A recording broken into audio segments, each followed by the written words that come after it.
मुंबई पुणे एक्सप्रेसवेवरील तब्बल 32 तासांची वाहतूक कोंडी अखेर संपली आहे. खंडाळा घाट परिसरात प्रोपिलिन गॅस वाहून नेणारा टँकर उलटल्याने सुरक्षेच्या कारणास्तव एक्सप्रेसवे पूर्णपणे बंद करण्यात आला होता.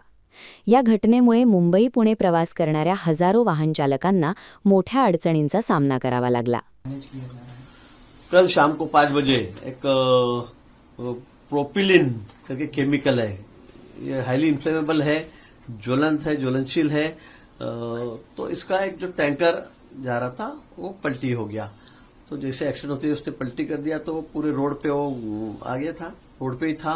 और ये इसमें जो केमिकल था वो बहुत ही इन्फ्लेमेबल था, इसलिए हमको इसको हटा नहीं सकते थे। वहां पर क्रेन भी हमने भेज दी थी तुरंत, लेकिन उसको हाथ लगाना या उसको कुछ भी करना बहुत कठिन था।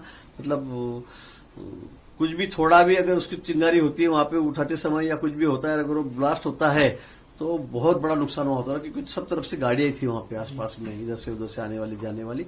इसलिए हमने उसको किसी ने हटाया नहीं। उसमें के जो केमिकल था, बीपीसीएल की टीम आई है वहां पे, वही हटा सकती है, उनके पास ही सब टेक्निकल लोग हैं, टैंकर भी आ गए थे। तो आज दोपहर से वो काम शुरू हुआ है, क्योंकि ट्रैफिक जाम होने से उनके टैंकर लाने को भी आने को भी बहुत समय वहां पर लगा। कोई कुछ कर नहीं सकते, पूरा ट्रैफिक पूरा जाम था। तो आज दोपहर को टैंकर वहां पर आए हैं, हम केमिकल उसमें से निकाल रहे हैं।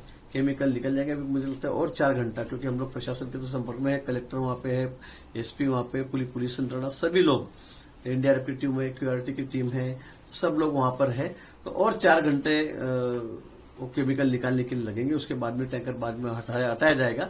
फिर भी वैसे भी एक तरफ से ट्रैफिक शुरू है, ऐसे नहीं कि कल से 24 घंटा जो भी लोग हैं वो वही है, ऐसे नहीं। तो एक तरफ से ट्रैफिक शुरू है, और जूना मुंबई पुणे हाईवे जो है उससे हमने पूरा ट्रैफिक डाइवर्ट कर दिया है, तो वहां से भी लोग जा रहे हैं। लेकिन बहुत दिक्कत, बहुत तकलीफ लोगों को हुई है, ये भी हमें पता है।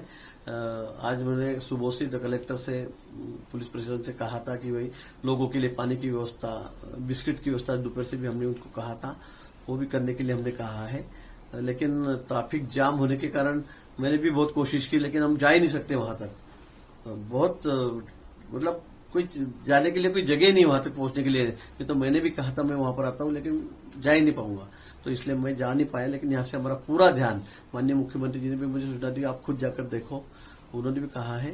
और प्रशासन की तरफ से पूरी जो भी मदद है वो हम लोग कर रहे हैं। लेकिन फिर भी बहुत लोगों को परेशानी उठानी पड़ी, इसके लिए हम भी शासन की तरफ से, अभी एक्सीडेंट है वो तो उसमें कोई कर भी नहीं सकता, और वो टैंकर ऐसा है कि हम उसको हिला भी नहीं सकते। और तो दूसरा कोई टैंकर रहता तो हम तुरंत उठा के उसको क्रेन से उठा के बाजू में कर देते थे, लेकिन इसको हम हाथ भी नहीं लगा सकते। ऐसा एक प्रॉब्लम है, इसलिए लोगों को भी भारी तकलीफ हुई है. अपघातानंतर काही तासांतच एक्सप्रेसवेवर तब्बल 20 ते 22 किलोमीटरपर्यंत वाहनांच्या रांगा लागल्या. शेकडो प्रवासी, महिला आणि लहान मुले रात्रभर वाहनांत अडकून पडले. अन्न, पाणी आणि शौचालयांसारख्या मूलभूत सुविधांचा अभाव असल्याने प्रवाशांची मोठी गैरसोय झाली. वाहतूक जवळपास 2 दिवस ठप्प राहिल्यामुळे अनेक वाहनचालकांनी आपली वाहने रस्त्याच्या कडेला उभी करून विश्रांती घेतली. गुरुवारी पहाटे वाहतूक सुरू झाल्यानंतर अनेक चालक वाहनांतच झोपलेले असल्याचं चित्र दिसून आलं. वाहतूक पोलीस आणि महामार्ग पोलीस वाहनांच्या रांगेत फिरत चालकांना जागं करत वाहतूक पुढे सरकवताना दिसले. अधिकाऱ्यांनी क्रेनच्या साहाय्याने उलटलेला टँकर घटनास्थळावरून हटवला. त्यानंतर गुरुवारी पहाटे सुमारे 1:40 पुणे मुंबई दिशेचा मार्ग पुन्हा सुरू करण्यात आला. दोन्ही बाजूंच्या लेन खुल्या करण्यात आल्या असल्या तरी दीर्घकाळ साचलेल्या वाहनांमुळे वाहतूक सुरळीत होण्यासाठी वेळ लागत आहे. लोणावळा परिसरात अजूनही 5 ते 10 किलोमीटरपर्यंत वाहतूक कोंडी कायम आहे. खंडाळा पास ते वडगाव मावळ दरम्यान काही वाहने रात्रभर अडकलेली होती. बोरघाट परिसरातील वाहतूक मात्र आता मोठ्या प्रमाणावर सुरळीत झाल्याचं पोलिसांनी सांगितलं आहे. मंगळवारी सायंकाळी सुमारे 5 वाजता रायगड जिल्ह्यातील खंडाळा घाटात उतारावरून जात असताना प्रोपिलिन गॅसने भरलेला टँकर चालकाचा ताबा सुटून उलटल्याची माहिती आहे. टँकरमधून गॅस गळती सुरू झाल्याने संभाव्य धोका लक्षात घेऊन तात्काळ एक्सप्रेसवे बंद करण्यात आला.